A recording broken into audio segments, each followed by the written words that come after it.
When I'm on the ground, when I feel like dirt, longing for the sound. Et nous voilà posés, place Plumereau.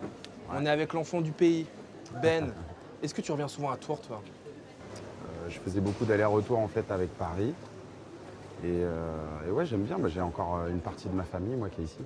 Et c'est Tours qui revient à toi, pour le coup, avec cette Ouais, émission. exactement. Non, mais je suis content que ça se passe ici. Donc tu as fait les Beaux-Arts ici. En quoi Ouais. cette formation aux Beaux-Arts, elle a façonné l'homme et l'artiste que tu es aujourd'hui?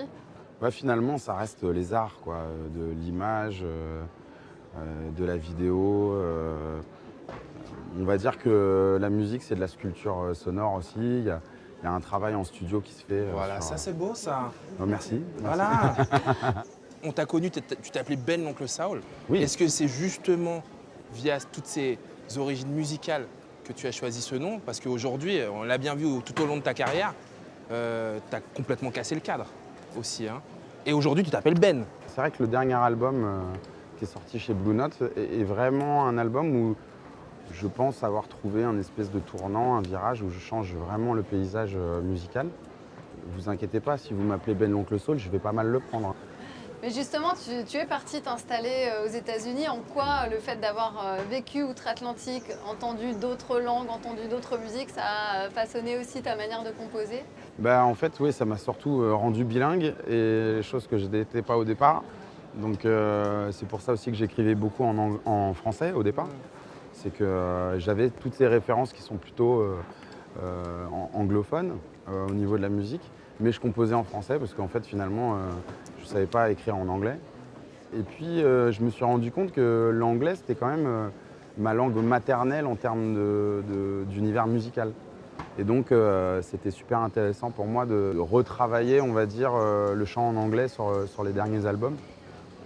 Parce que c'est vraiment une langue qui, pour moi, porte la voix d'une manière assez différente.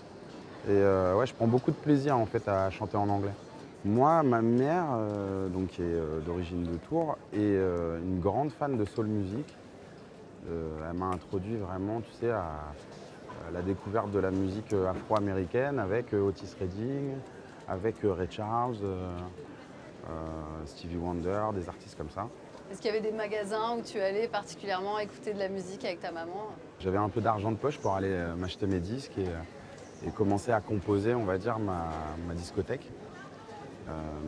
Mes disques références restent ceux de ma mère, parce que c'est des gros piliers que j'ai écoutés pendant des années, avant d'être adolescent et de pouvoir aller m'acheter mes propres disques.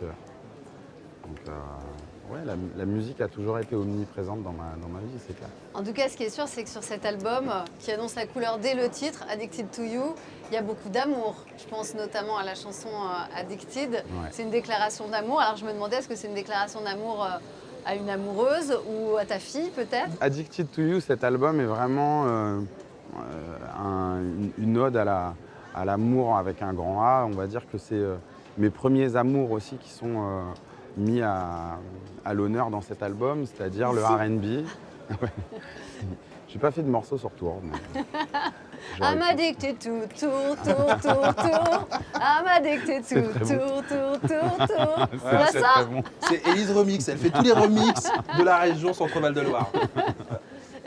La thématique de cette émission, c'est les voyages. Alors toi, tu t'es rendu outre-Atlantique pour parfaire ta carrière. Qu'est-ce que ça t'inspire pour la performance que tu dois nous livrer ce soir? Oui, bah, en fait, l'ancrage. Je pense que c'est important de revenir sur ses origines, de ne pas oublier d'où on vient, surtout quand on fait une musique qui est un petit peu worldwide, où on prend des influences un peu partout. Moi, c'est vrai que le voyage a été très formateur.